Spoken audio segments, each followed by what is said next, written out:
Welcome to the Fantasy Champions Fantasy Football Podcast. Here's your host, Morgan Colby and Rick Lemon.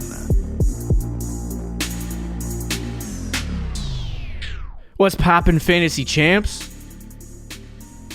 Welcome to Fantasy Champions Fantasy Football Podcast. My name is Morgan Colby. I got Rick Lemon with me as always. What's poppin', Rick? What's up? My man's got strep throat over here. I do. Don't give it to me through the microphone. All right, I got you. I'll give it through. I mean, you don't want to strep throat over the mic? Nah, dude. See, his mind's all screwed up too. Yeah, it actually went to my brain.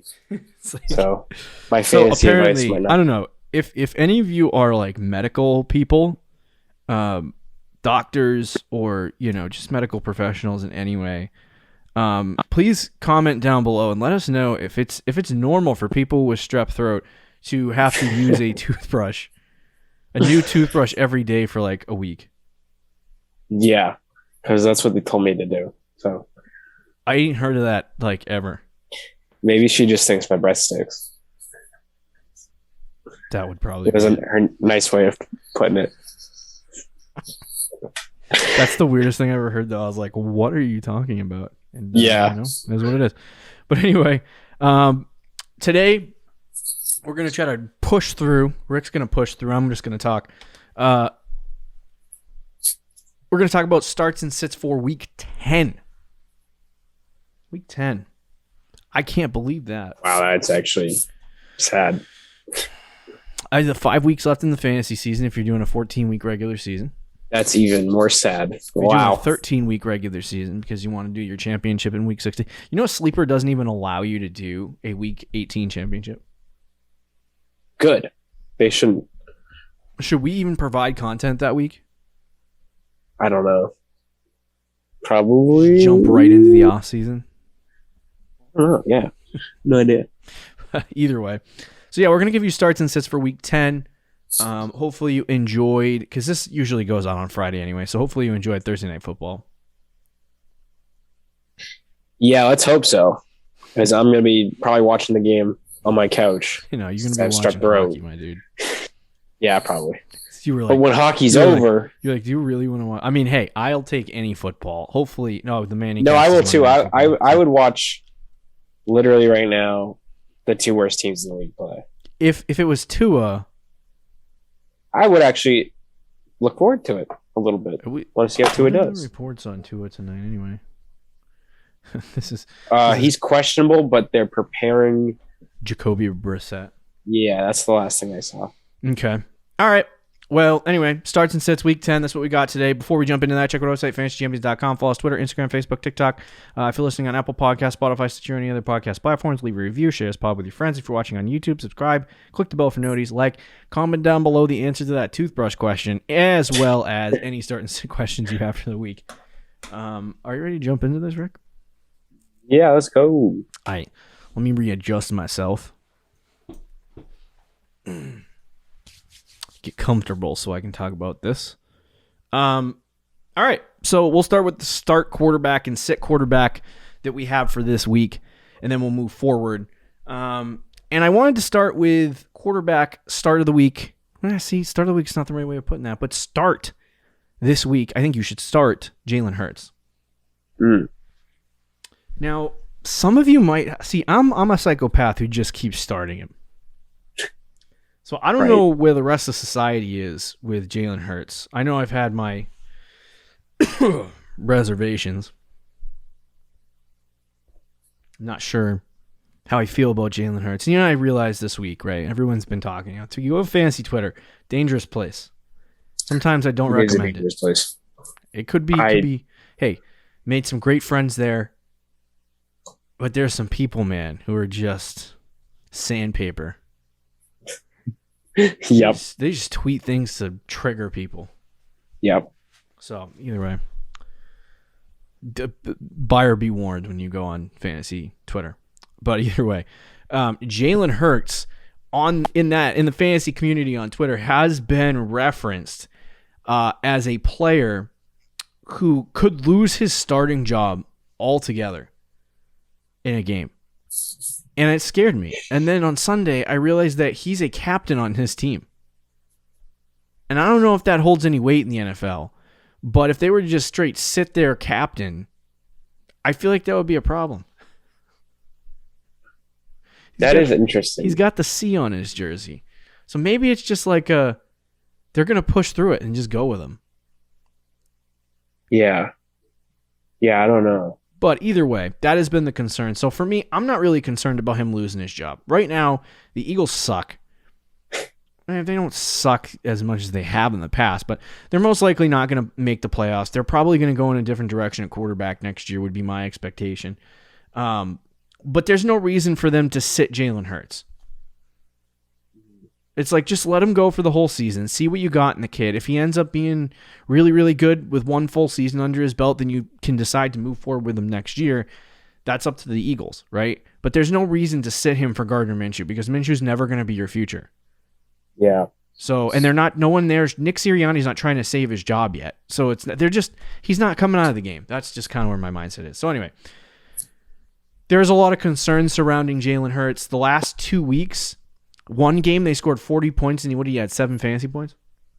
Something real bad. I think last week or the week before. It was the week before. Yeah, he had like 7. Oh, and he had 11. Yeah, 11. 11 is right. So he had 11, and then this week he had 17.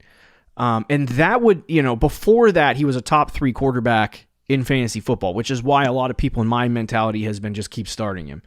But he's had 2 bad weeks in a row, and I feel like a lot of people at this point are going to look at Jalen Hurts and be like, okay, this guy needs to sit, or they're nervous about starting him because he's going to mess something up or it's not going to be good for the week and he's going to get another 10 to 15 point game and you're going to be screwed because all the Eagles do is run the ball. I think he's going to be fine. He's a rushing quarterback who really over the past couple weeks has not scored. I don't believe he's scored more than 2 touchdowns. Yeah. So I just want to confirm that. Yeah, over the last 2 weeks he scored 1 touchdown total and it was a passing touchdown. And he only threw a total of 17 and 14 passes in 2 consecutive games. It's actually crazy. His passing numbers last 2 weeks, you would think he'd only have like 4 or 5 fantasy points and then like 10 or 11. But he's had 11 and 17. But because of his rushing, he got bumped up by 7 and 6 fantasy points in both those weeks. It's ridiculous. So yeah. All that to say, I would start Jalen Hurts this week. I think he's going to be fine. His rushing provides a great floor, and they can't keep throwing 17 passes a game. It's probably not going to be good for them. The consistency at which they, or not consistency, but the amount at which they run the football is probably going to level out at some point. And they'll start giving Jalen Hurts more opportunities through the air. But even so, I think he's going to get more opportunities to score. That's something that hasn't been there for him. And they love to draw up RPOs in the red zone for him. So I think you'll be fine. And it's weird, too, because Denver is a team that, we talked about this before the show, they have a pretty good defense. Like, that's one of their things they're known for, is their defense is probably better than their offense. Although, I don't know, it's debatable. But it's at least like an average defense, a slightly above average defense. But for fantasy purposes, they haven't been that great against quarterbacks, which is so weird. So it's actually a decent matchup for Jalen Hurts. Fantasy Pros has it as a 6.8, which is higher than most of the guys in the top 10. Yeah. So it's a solid matchup for him. He should bounce back. I don't think he has 3 straight bad weeks where he only throws 1 touchdown and a total of like 32 pass attempts. 31, 32 pass attempts, whatever that is. He's going to throw the ball more than that this week. He's just due for a good game. Yeah, honestly. And against, like I said, against Denver, it should be a good matchup for him. Yeah, I agree. Denver has given up 24.2 fantasy points per game to the quarterback position. So I feel like that's a good total for him to bring the Brinks trucks out and give me some fantasy points because, I need those fantasy points to win. Sit of the week at the quarterback position. And I feel like this is just going to be self-explanatory, but it's Baker Mayfield at New England. He's in New England. The New England Patriots defense has made sizable improvements over the last few weeks. I know they just came off a game where they scored, 42 points? Something like that. But Baker has not had a lot of startable games on the season. And if you're looking to stream him, this week is probably not it. So I would sit Baker at New England. Yeah, according to Fantasy Pros, he has the second hardest matchup of all the starting quarterbacks. The third worst matchup rating. Which is not good. New England's defense has obviously been very good. It's also in New England. They've played well there lately, at least. And Baker, he's been good without Odell. But he's still not putting up big fantasy numbers. He's only had one 20-plus point game this season anyway. He's not going to do well against New England. Yeah, I agree. New England giving up 15 fantasy points a game to the quarterback. Because I want to correct myself and say that Denver has giving up 15 fantasy points to the quarterback position as well. Okay. I had the wrong tab open, so it's a difficult matchup, but I think he should be fine. Jalen Hurts. Fantasy Pros gave it a decent rating. Hold on, let me reload my page. Maybe I screwed the pooch. Screwed this up. They gave it a 6.8. So I don't know. It's not. I'm gonna have what is that? What's that pet organization? PETA. Animal. PETA, whatever. For saying screw the pooch. Oh yeah, you're gonna get canceled for that. Yeah. But anyway, start Jalen Hurts, sit Baker Mayfield. Let's talk about the running back position. James Conner, give me your thoughts, Rick. Well, James Conner obviously went insane last week, 39, which is like what? Obviously, Kyler Murray and DeAndre Hopkins didn't play. They did focus on running the football, but it worked out for him. And Chase Edmonds also got hurt in the first quarter, so he was getting majority of the work. Benjamin came in, I think had like 9 or 10 touches. Mm-hmm. I would expect him to get for a full game, probably like 10 to 15 touches. But James Conner is probably going to continue. James Conner had 26 touches to Benjamin's 9. I'd probably expect him to get 20 at least, maybe 20 to 25. Benjamin gets around like 10 to 12, 15 in that range. But James Conner is still going to be the primary guy. He hadn't had over 55% snap percentage in any of the games this year. He's actually usually around like the 30-something, early 40s in snap percentage. But this week when Chase Edmonds got hurt, James Conner's snap percentage went up to 77%. So he's clearly going to be the workhorse kind of guy. And if he gets like 15, 20 carries and also gets involved in the passing game, he's going to have a good week. I don't care that it's not a great matchup with the Panthers. He's going to have a good week. Yeah. I agree. I think for me, like I want to look up how many points per game Carolina gives up just to be relevant in this. They're kind of middle at the pack at this point, Carolina. What's that? 17 points per game to the running back position. The big thing for That's not too bad. That's not bad. It's like middle of the pack. But the big thing about James Conner for me is that there's no Chase Edmonds. Yeah, exactly. And because of that, he's probably going to end up with, at minimum, like 18 touches. Yep. So, with that being said,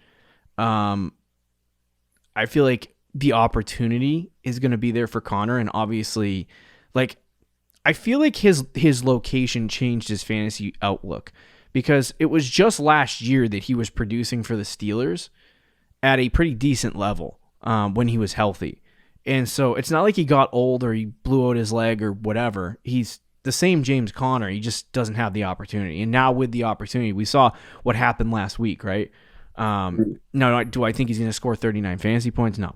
But I do think that he's going to have enough opportunity to have a very good fantasy week and help your team. So that's, this isn't like oh my God, he has such a great matchup. You got to get him in your lineup. This is he should be a starter until further notice while Chase Edmonds is out.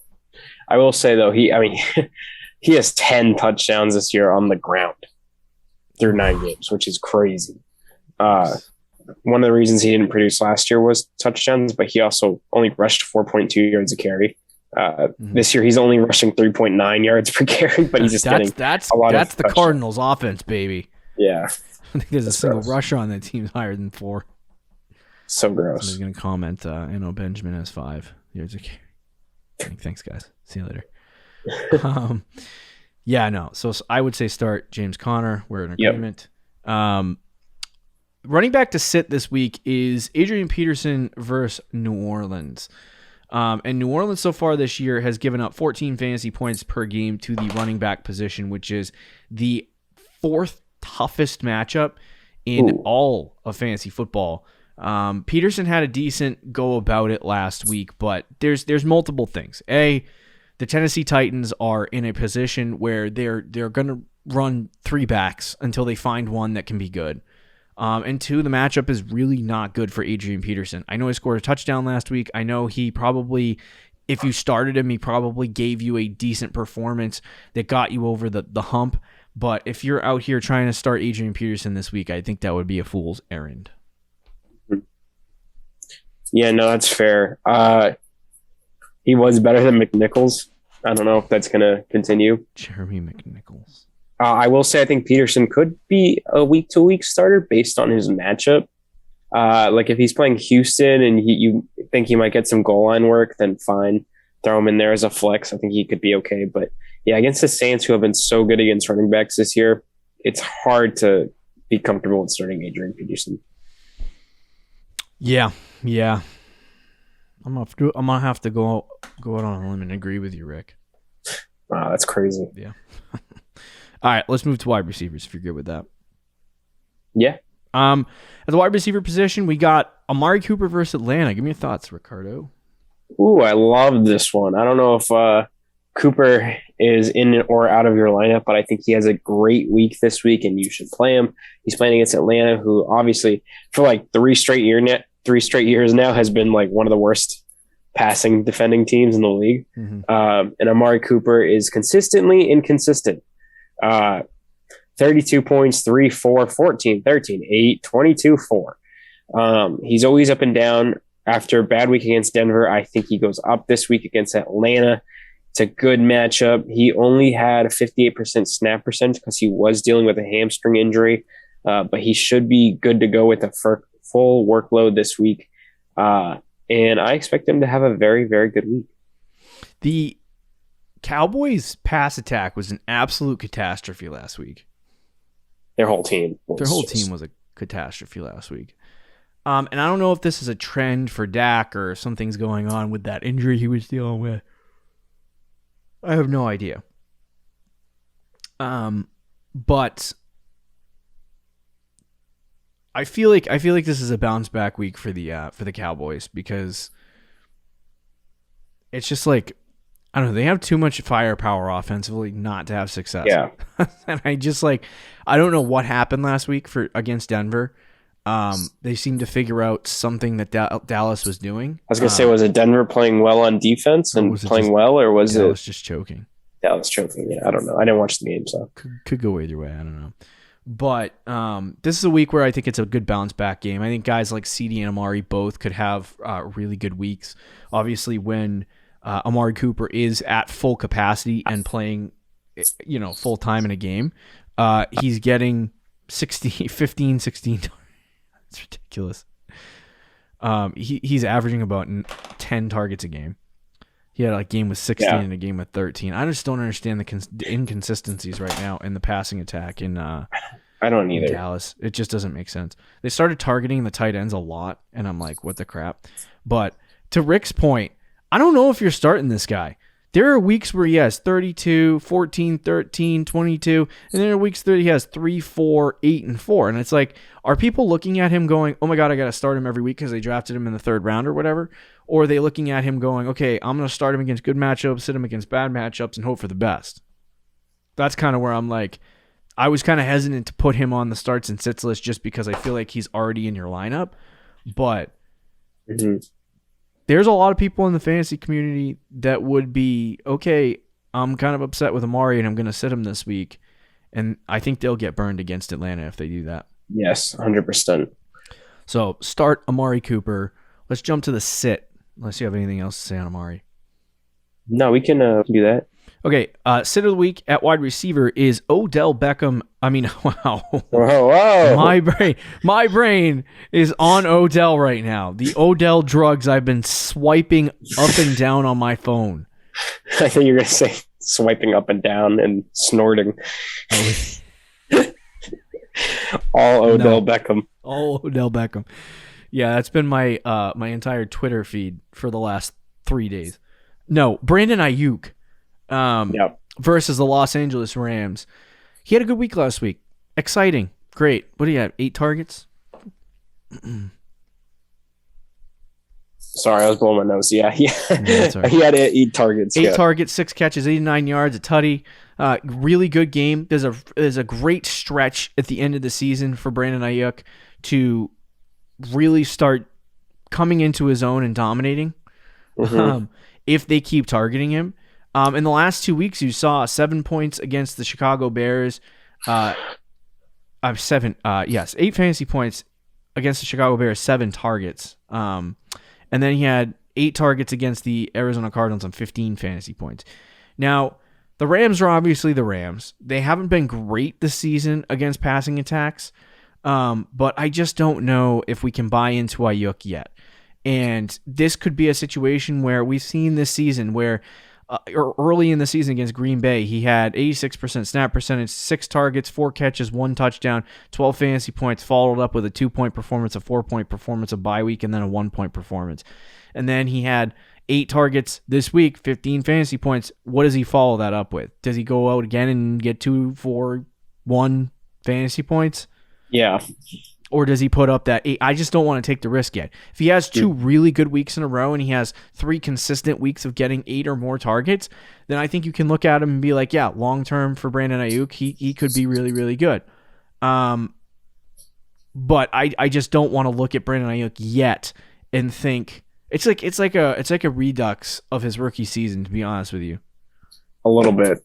But he started what did he do in last year? Wasn't it week 7 from that point on until the last game of the season, he was getting 14 points a week. What is it? Was it this week? A little bit later this year. Yeah. He decided to come out the box. But no, I want to see a little bit more from Brandon Eyuk. And the Rams do have 2 very good corners on the outside. So, this is going to be a tougher game for San Francisco. And against tougher matchups defensively, the 49ers have turtled this year a little bit. So I would sit Eyuk for all those reasons. Yeah, I agree. I would sit Eyuk. I want to see him do it, like you said, just a couple games in a row. Just a couple games in a row. And also, rest of the season, this is probably his last hard matchup because he doesn't play the Rams again until week 18.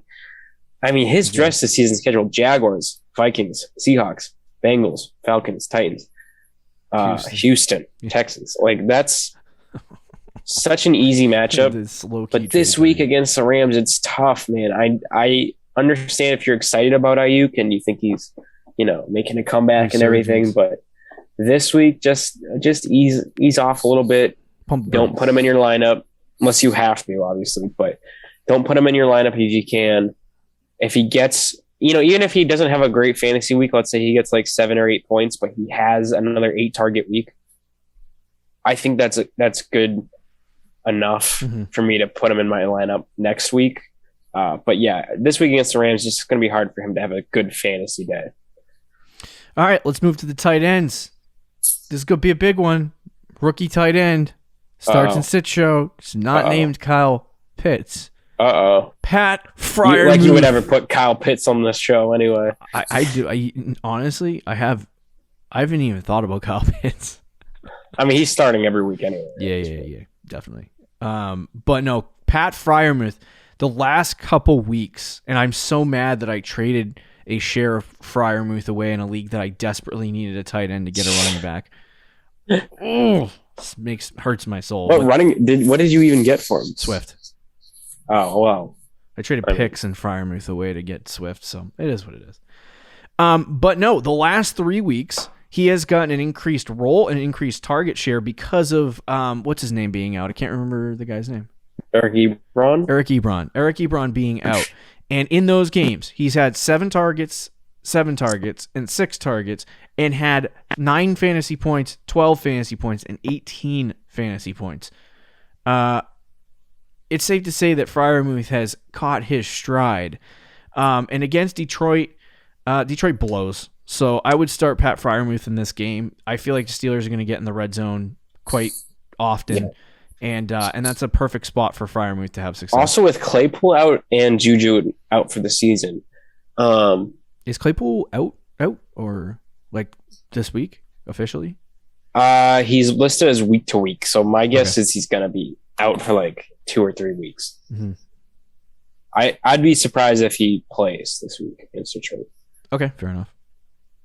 If he does, then forget what I'm saying. But if he's out, obviously Juju's out for the year. Is Freiermuth like the second option behind Deontay Johnson? Yeah. And he's probably the number 1 red zone option. He had 2 touchdowns this past week. Yeah, he could be a good ad middle of the season here. Yeah, I think I hate our league. I hate our home league. I wish our home league was like in a great like start. The people on the fantasy community where they say their home league blows. Oh, I know. I really wish that. But honestly, the league that me and you are in is easier than the home league. I feel like. Oh yeah, yep. Yeah, that's a lot easier. We brain farted a couple weeks ago on that league. Yeah, we're still gonna win. We could brain fart. We also haven't even made any trades since like week 2. Like we're just setting our lineups, setting the lineups and rolling our brains out. Yeah, but I would start Freiermuth. Yeah, let's move to the sit tight end and conclude the show. What say you? Sure. So the sit tight end of the week is Jared Cook. And Cook has had some good games, and he's had some. I wish I could type his frickin' name properly. So he's had 2 good games. He's had some good games, and he's had some bad games, and I think, it's obviously not a sexy guy to have in your lineup, but there are some people in this league who in your league who probably have him and are probably playing him from time to time if they don't have a starting tight end. But this week against Minnesota, it's a bad matchup, very bad matchup. So I would, I'm going to pull up the numbers here. He's playing Minnesota this week. Against the tight end position, Minnesota is, I think, 6th, and they only give up about 4 points to the tight end position. Ooh.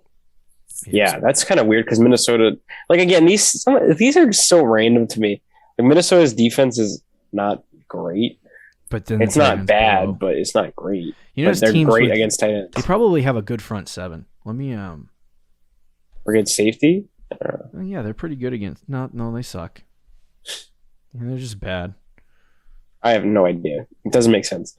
But either way, they play well against tight ends. Jared Cook is not even that great anyway. He has a couple good weeks, but more bad weeks than good weeks. So against Minnesota, don't start him. I agree. There you go. Starts and sits for week 10. Cruising right through the fantasy football season. Tomorrow, we have trade targets and tell you 5 guys that you trade for. Only a couple more weeks left until trade deadlines. We'll talk to you tomorrow, guys. Later. Thank you for listening to the Fantasy Champions Podcast. Make sure you subscribe on iTunes and YouTube and follow us on Twitter @TheFFChamps.